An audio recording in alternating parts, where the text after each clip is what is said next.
Okay, a brief recap on all the group healings that we have done together and like everything moving so fast and so crazy right now. We did a group healing months ago to expose Hollywood and the music industry and stuff. That happened. Then we did a group healing for, I might be getting this out of order, but I just want to like point this out, for the gurus to be exposed. And what was the trend right before the TikTok shut down? It was, since we're all going to die, there's one more secret I feel I have to share with you. And they all exposed themselves. A good bit of them exposed themselves.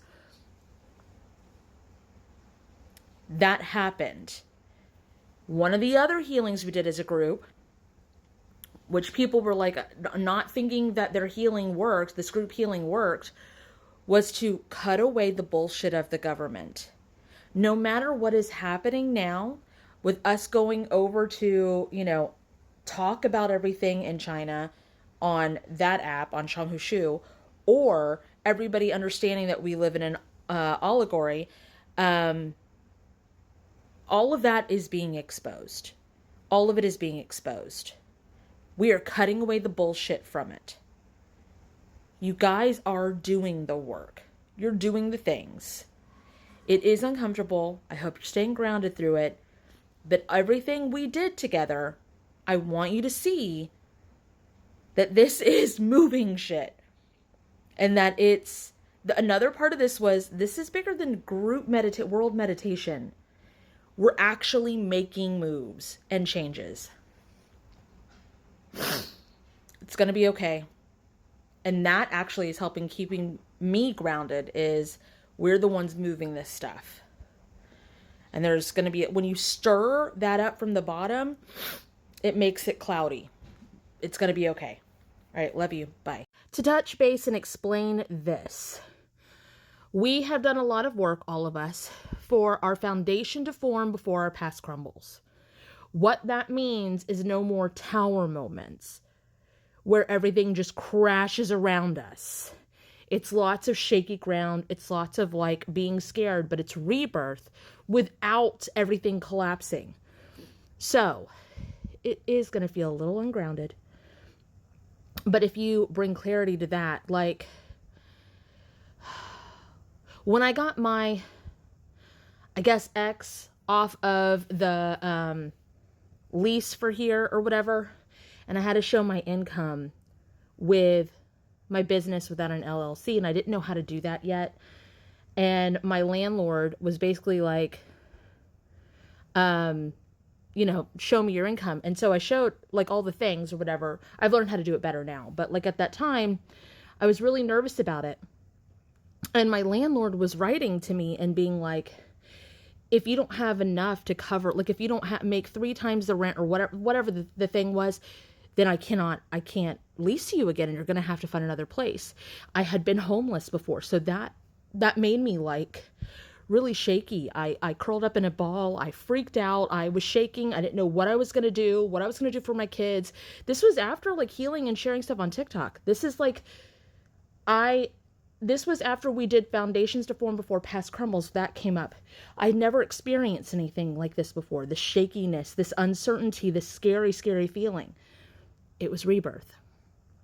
And I was able to like pull myself back and be logical.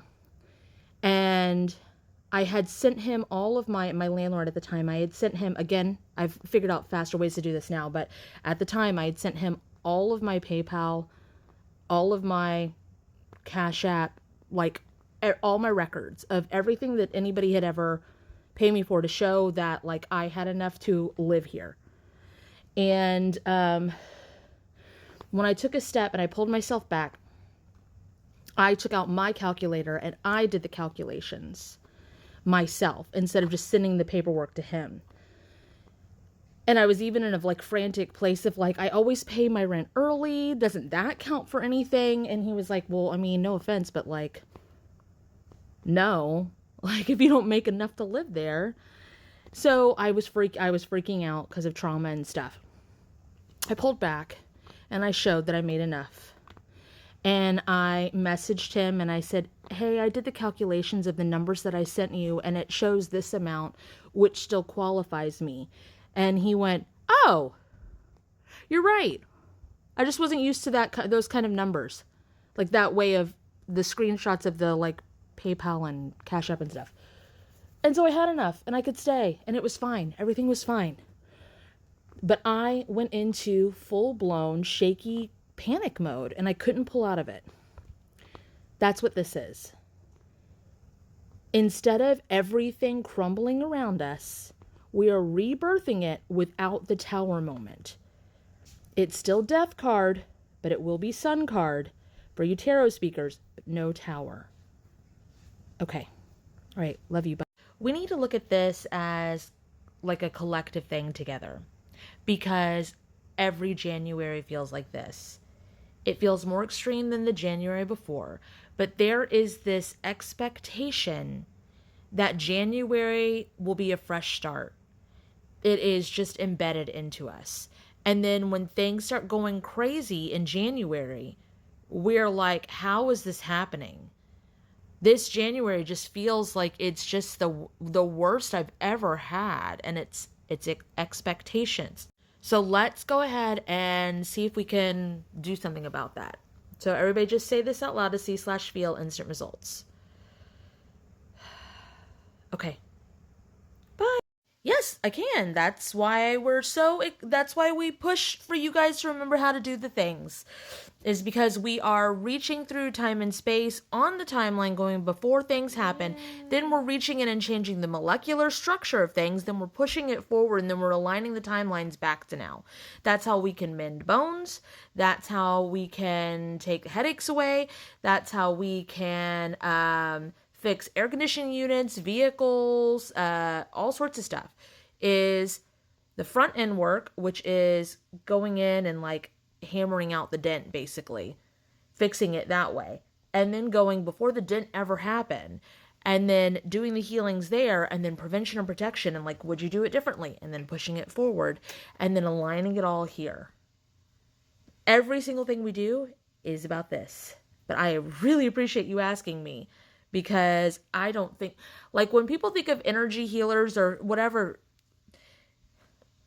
when they hear that we're an energy healer, they think that what we do is like send like balls of light, and that's not what we do. What we help people remember is they themselves also can change things on a molecular structure. That's why humans are so much more than we have been told. That's why it's not placebo effect. That's why we can make things happen. Okay.